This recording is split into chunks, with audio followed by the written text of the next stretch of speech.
Guys SSC IQ YouTube channel आप सभी का स्वागत है। तो एक्टिव पैसिव की कंटिन्यू क्लास चलती हुई आज 14th क्लास है, जिसमें हम कंबाइंड सेंटेंसेस के पैसिव रूल्स पढ़ेंगे। इसके पहले मैंने 13 क्लास ऑलरेडी ले ली हैं, जिसमें मैंने 1 बाय 1 सब अच्छे रूल्स और एक्सेप्शन बताए हैं। जिन्होंने वीडियो नहीं देखी हो वो वीडियो जाके ज़रूर देखें। लिंक आपको लास्ट में प्लेलिस्ट में मिल जाएगा। जब आप इस वीडियो को ख़त्म करेंगे लास्ट में, तो आपको एक प्लेलिस्ट मिलेगी, वहाँ से आप सारे क्लासेस देख सकते हैं। तो आज हम पढ़ने वाले हैं एक्टिव पैसिव के कंबाइंड सेंटेंस के रूल। कंबाइंड सेंटेंस किसे कहते हैं पहले ये समझना ज़रूरी है। उसके पहले जो भी स्टूडेंट न्यू हो वो चैनल को सब्सक्राइब कर लें, वीडियो को लाइक कर दें और कमेंट करके लास्ट में अपना फीडबैक दें। तो कंबाइंड सेंटेंस के बारे में बताना चाहता हूँ, जिसमें दो तरह के वर्ब होते हैं, दो तरह के सब्जेक्ट होते हैं। उस तरह के सेंटेंस जो हैं एक दूसरे से कनेक्टेड होते हैं, किसी इन्फिनेटिव के थ्रू या किसी प्रीपोजिशन के थ्रू, मतलब किसी भी वजह से वो एक दूसरे से कनेक्ट होते हैं। मतलब सेंटेंस मतलब वर्क दो तरह का होता है एक ही सेंटेंस में। तो जैसे ही सा मी सिंग ए सॉन्ग, इस तरह से जैसे ही सा मी सिंग ए सॉन्ग, उसने मुझे गाते हुए देखा, उसने मुझे दौड़ते हुए देखा, उसने मुझे खाते हुए देखा। ठीक है, ये सब चीज़ें जो हैं कंबाइंड सेंटेंसेस हैं।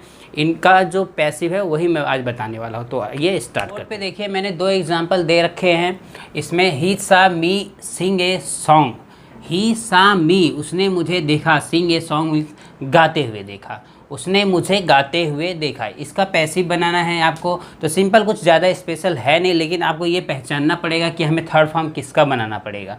ये आपको ज़रूरी है जानना। लोग कंफ्यूज हो जाते हैं कि इसमें देखिए सा है, सिंग है, अब इसमें से थर्ड फॉर्म किसका बनाऊंगे। तो ये चीज़ आपको जानना जरूरी होता है, क्योंकि मेन वर्ब कौन सा है ये देखना है। तो देखिए ही सा मी, उसने मुझे देखा, तो मेन जो काम है क्या है, देखने का। ठीक है, उसके बाद जो सिंग है वो उसके साइड में आया, मतलब उसने मुझे गाते हुए देखा। तो देखा मेन वर्ब हो गया, तो इसलिए उसी का थर्ड फॉर्म बनाएंगे। तो यहाँ पे आई ऑब्जेक्ट है तो ये सब्जेक्ट बन जाएगा। तो आई वाज हो जाएगा, क्योंकि ये पास्ट इंडेफिनिट टेंस है। I was seen. अब देखिए यहाँ पे I was seen sing a song, लेकिन सिंग और सीन ये दोनों क्या है, वर्ब हैं। तो एक दूसरे वर्ब को कनेक्ट करने के लिए हम टू का यूज़ करते हैं। तो यहाँ पे टू लिखेंगे। ठीक है, I was seen to sing a song by क्या होगा, हिम हो जाएगा। ठीक है, उसी तरह से ये वाला जब दूसरा वाला करेंगे, we saw him run away, तो सेम ऐसे ही होगा। ही सब्जेक्ट बन जाएगा, he was seen to run away by us. ठीक है, ये हो गया। ये इस तरह का जो है कंबाइंड सेंटेंस होगा। आइए तीसरा एक एग्जाम्पल बताता हूँ। विनय मेड हर वीप। ठीक है, वीप माने होता है रोना, पढ़ा होगा आपने। तो यहाँ पर जब देखेंगे तो यहाँ मेन वर्ब क्या है, मेड है। ठीक है, तो सब्जेक्ट ये बन जाएगा सी वाज मेड, तीनों इसका मेक मेड होता है। She was made to weep कर देंगे, she was made to weep कर देंगे, बाई विनय कर देंगे। ठीक है, तो ये इसका एग्जाम्पल था एक तरह के सेंटेंस का। इस तरह से हम कई सेंटेंस देखेंगे अलग अलग टाइप्स की। अब मैं कुछ सेंटेंस ऐसे बताऊंगा जो डायरेक्ट इनडायरेक्ट वाले होते हैं। आपने देखा होगा डायरेक्ट इनडायरेक्ट वाले जो भी सेंटेंस होते हैं कंबाइंड होते हैं। जैसे I asked him, I said him, I told him, इस तरह से जो भी हैं। और उसके बाद उसमें क्या होता है, रिपोर्टिंग स्पीच होता है, रिपोर्टिंग वर्ब होता है, रिपोर्टेड स्पीच होता है। तो उस तरह से उसमें अभी उसका हम पैसिव कैसे बनाएंगे वो मैं बताता हूँ आपको। ठीक है, ये समझ में। पहला सेंटेंस है she asked me if I could kill a lion.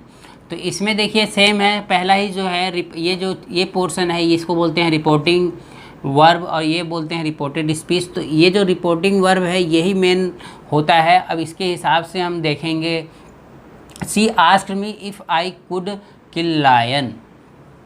तो यहाँ पे जो सब्जेक्ट बनेगा वो आई रहेगा। देखिए सी आस्क्ड मी, मतलब जो है जो सब्जेक्ट है वो खुद बता रहा है कि उसने मुझसे पूछा, ठीक है। तो आई जो है सब्जेक्ट बनेगा आपका, मी का ऑब्जेक्ट जो है वो आई सब्जेक्ट बन जाएगा। तो आई वाज, ठीक है, आस्क्ड, आई वाज आस्क्ड।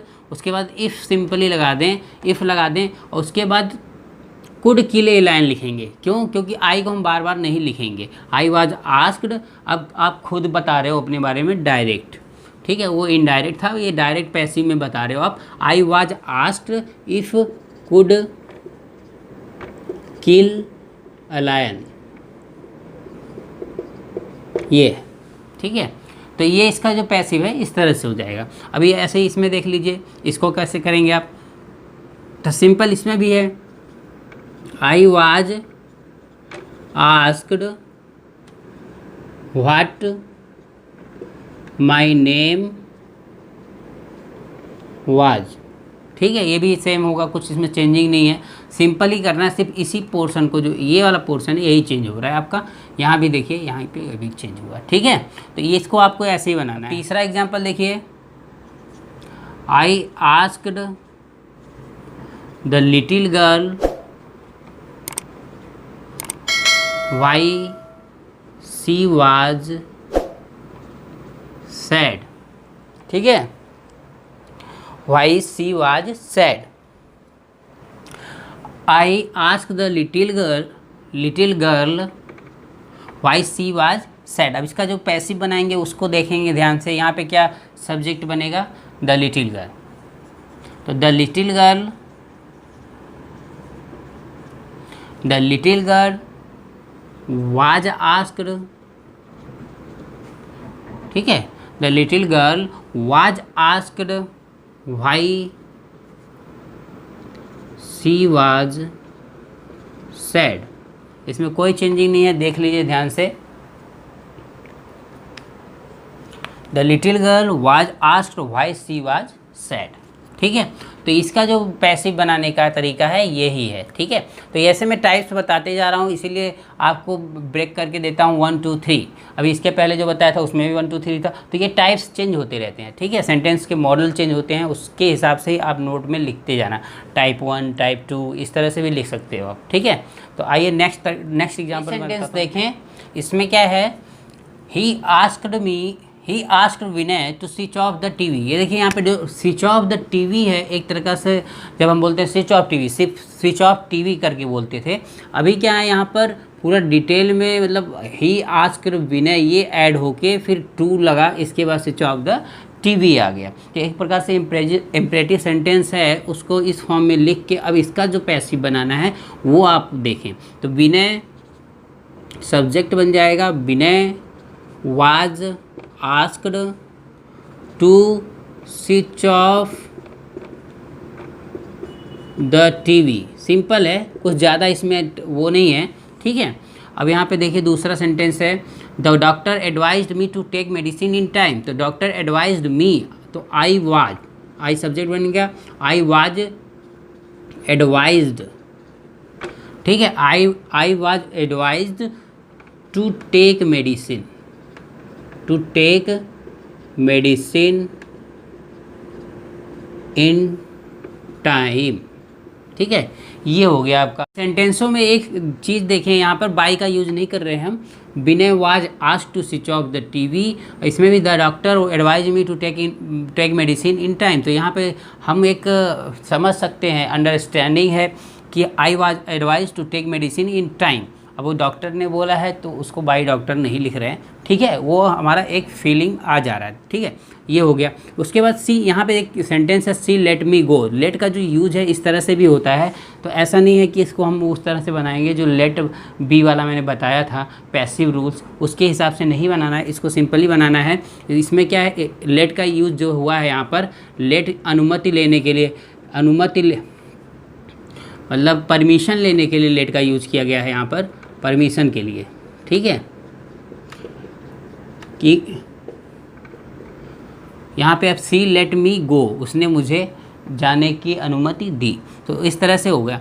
तो यहाँ अगर इसका हम बनाएं तो आई वाज, ठीक है, आई वाज लेट गो, ये हो जाएगा इसका पैसिव, सिंपल पैसिव। तो ये सब चीज़ें बहुत छोटी छोटी हैं जो आपको ध्यान रखनी है, ठीक है।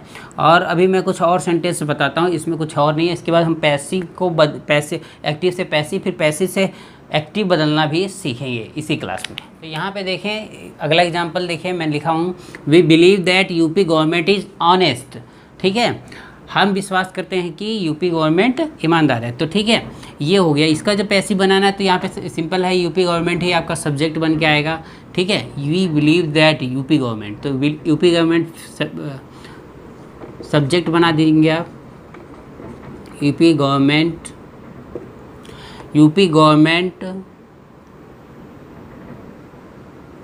इज बिलीव्ड हो जाएगा आपका, ठीक है। यही आपकी मेन वर्ब है, यूपी गवर्नमेंट इज़ बिलीव्ड, और दैट को हटा के यहाँ पे टू बी ऐड कर देंगे और सारा इज भी हट जाएगा, दैट भी हट जाएगा। उसकी जगह पे हम क्या करेंगे, UP government is believed to be honest, ठीक है। UP government is believed to be honest, ये आपका इसका पैसिव हो जाएगा। अब इसी तरह से इसको देखें, they felt that teachers were laborious, they felt that teachers were laborious, तो टीचर्स सब्जेक्ट यहाँ बनेगा, टीचर्स हो गया, वेयर लेबोरियस हैं तो यहाँ पे फेल्ट का चेंज होगा, ठीक है। तो was felt, teachers was felt, were felt लिखेंगे क्योंकि ये टीचर्स है, teachers were felt to be laborious, ठीक है। बाई का यूज नहीं करना है, इसमें भी बाई का यूज नहीं कर रहे हैं हम, यहाँ पर भी बाई का यूज नहीं कर रहे हैं क्योंकि ये सब अंडरस्टैंडेबल है। तो यहाँ पे स्टूडेंट अंडरस्टैंडेबल है, यहाँ वी है, तो इस तरह से वी यहाँ पे जनता हो गई, ठीक है। इसमें देखिए ये कितना अच्छा सेंटेंस है, इसमें है she wants that she should be respected, वह चाहती है कि उसका सम्मान किया जाए, ठीक है। तो इसका जब पैसिव बनाना होगा तो भाई यहाँ पे तो सी दोनों में है, यहाँ भी सी है, यहाँ भी सी है, ऑब्जेक्ट भी सी होगा। तो सी यहाँ पे वांट्स है, मतलब इसमें कोई चेंजिंग नहीं होगी, वांट्स जो है वो फिक्स रहेगा, मतलब यहाँ पर जो इसको है वो चेंज नहीं करेंगे, मतलब ज्यों का त्यों रहेगा, क्योंकि ये प्रेजेंट इंडेफिनिट टेंस में है तो इस वाली चीज़ को चेंज नहीं करेंगे क्योंकि भाव गलत हो जाएगा। She wants to be respected, ये होगा इसका पैसिव, ठीक है। ये ध्यान देना है आपको, इसमें सिर्फ टू बी को हमने ऐड कर दिया, शुड बी था तो टू बी ऐड कर देंगे, ठीक है। She wants to be respected, ठीक है। अब Veena likes that she should not be insulted, तो वीना अपना इंसल्ट पसंद नहीं करती है, तो इस तरह से हो गया इसका जो भी मीनिंग होगा। Veena likes that she should not be insulted, उसे अपमानित नहीं किया जाना चाहिए, इस तरह से। तो इसका जब हम पैसिव बनाएंगे तो सी में कौन, वीना ही होगी, तो वीना ही सब्जेक्ट होगा इसका। वीना लाइक्स नॉट, चूँकि यहाँ पे नॉट है, शुड नॉट बी, तो not to be insulted, third form लगाएंगे। तो ये आपका इसका पैसिव हो गया, आपको समझ में आ गया होगा अच्छे से। इस तरह के सेंटेंस, मतलब सेंटेंस वाइज जो है पैसिव के रूल्स चेंज होते रहते हैं, भाव के हिसाब से भी पैसिव बनाए जाते हैं, कोई फिक्स नहीं रहता कि भाई ऐसे करना ही करना है। तो यहाँ पे इसीलिए मैंने अलग अलग कैटेगराइज्ड करके आपको यहाँ पे एग्जांपल दे के बताए हैं, जिससे कभी आपको एग्ज़ाम में आए तो आप समझ सके कि ये किस कैटेगरी में जा रहा है। तो इसके बाद मैं आपको पैसिव से एक्टिव बनाना बताता हूँ, उसकी थोड़ी प्रैक्टिस कर लेते हैं, उसके बाद मैं आपको होमवर्क दूंगा।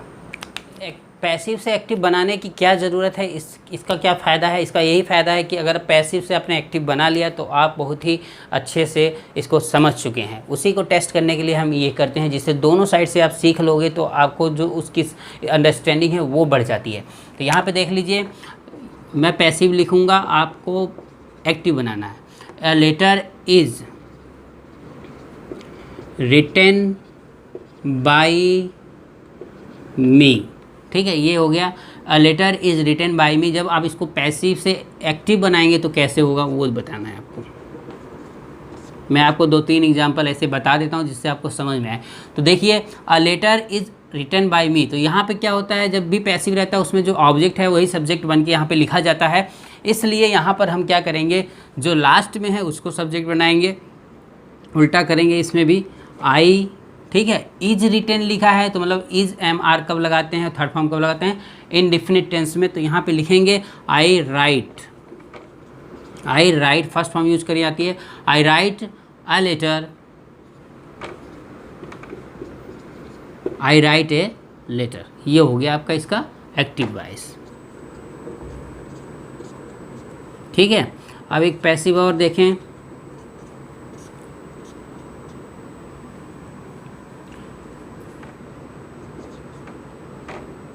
रमा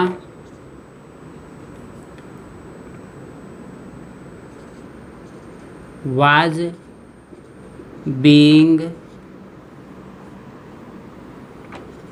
gone,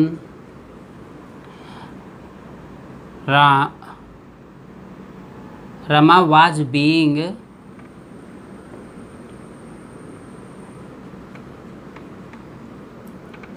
scolded, मतलब डांटा गया, ठीक है। Rama was being scolded by you.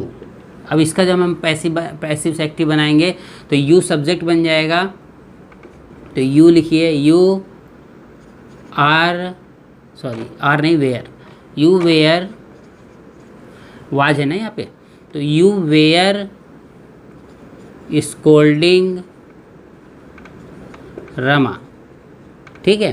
तो इसका जो है पैसिव क्या होगा, अब इसको हम उल्टा करके देखें, Rama was being scolded by you, तो इस तरह से हो जाएगा यू वेयर स्कोल्डिंग रमा, इसका पैसिव से एक्टिव बनाना है। तो इस तरह से आपका ये पैसिव एक्टिव यही चलता रहेगा, आपको प्रैक्टिस खुद से करनी है। जितना मैंने बताना था बता दिया, मैंने काफ़ी एग्जांपल दिए हैं, बहुत सारे एग्जांपल होंगे, 100 से ऊपर ही होंगे, 100 से कम नहीं होंगे। तो आप सब उसकी अगर प्रैक्टिस करते हैं, अगर उसको नोट्स बना के प्रॉपर रूप से लिखते हैं तो आपको भी कहीं भी एक्टिव पैसिव में दिक्कत नहीं आने वाली है। जितने मैंने एक्सेप्शन बताए हैं, जितना तरीके बताए हैं, वो सब आपके माइंड में अगर अच्छे से फिट होते हैं तो एक्टिव पैसिव में आपको कोई हरा नहीं सकता, कोई भी बात नहीं दे सकता। तो आज जो है ये सारा क्लास का लास्ट क्लास था ये, और आज सारा ख़त्म है। इसके एक्टिव पैसिव के बाद फिर हम कुछ नया स्टार्ट करेंगे। अभी के लिए तो मैं आपको इसमें होमवर्क दूंगा और आप उसे कमेंट करके बताएं। अगर आपका कोई डाउट हो कि नहीं अभी हमें ये सीखना है, हमें ये बाकी है, तो आप कमेंट कर सकते हैं, एक क्लास और चला सकते हैं। लेकिन मेरे हिसाब से तो मैंने सारा कवर कर दिया है, कुछ बचा नहीं है। तो आइए होमवर्क देखते हैं। होमवर्क मैंने यहाँ पर A to Z 10 होमवर्क आपको दिए हैं। 10 पैसिव बनाने हैं, एक पैसिव बनाना है, किसी का एक्टिव बनाना है, वो आपको इसमें मिलेगा। मैं 1 by 1 आपको डिफ़ाइन कर देता हूँ कि क्या क्या लिखा हुआ है। हो सकता है आपको स्पेलिंग ना समझ में आए या राइटिंग ना समझ में आए, इसलिए मैं पढ़ के बताऊँगा। तो यहाँ पर देखिए, पहला लिखा है mister Mishra knows me, mister Mishra मुझे जानते हैं, ठीक है। दे सेलेक्टेड हिम मैनेजर, ये हो गया दूसरा। तीसरा है respect your teacher, respect your teacher. चौथा है please enter by this gate, please enter by this gate, okay. पांचवा है does computer store the data, ठीक है, क्या कंप्यूटर डेटा एकत्रित करता है। छठा है we must help the poor, हमें गरीबों की सहायता करनी चाहिए, ठीक है, ये हो गया। सातवां है, इसमें देखिए फाइंड एरर लिखा है, मैंने ऊपर फाइंड एरर लिखा है, इसमें मतलब कुछ मिस्टेक है, उसको आपको फाइंड करना है, और ये पैसिव है, ठीक है, पैसिव है। They were being repairing the road, ये है। आठवां भी पैसिव है, by whom was this poem compose, इसमें एरर फाइंड करना है, इसको एक्टिव में चेंज करना है, ठीक है, इसको किस में चेंज करना है, एक्टिव बनाना है, ठीक है, ये वाला जो चीज़ है उसको एक्टिव बनाना है, ये हो गया। He asked me who had beaten me, ये आपका है। 10वां है he requested me to come next day. तो ये 10 पैसिव बनाने हैं आपको, पैसिव बनाने हैं, 2 किसी के एक्टिव बनाने हैं, एक में एरर फाइंड करना है, इस तरह से टोटल 10 हैं ये। तो ये 10 काफ़ी धांसू हैं, जो इसमें 100% करेगा वो ही विजेता होगा, वही विनर है, वही यहाँ का टॉपर है। तो ठीक है, आज के क्लास में इतना ही। Next time next topic new surprising रहेगा आपके लिए। आज के लिए इतना ही वीडियो में। और जो भी स्टूडेंट न्यू हो, वीडियो को लाइक कर दें, सब्सक्राइब कर दें और अपनी कमेंट ज़रूर करें और धूम मचा दें। ठीक है, तो टेक केयर, बाय बाय।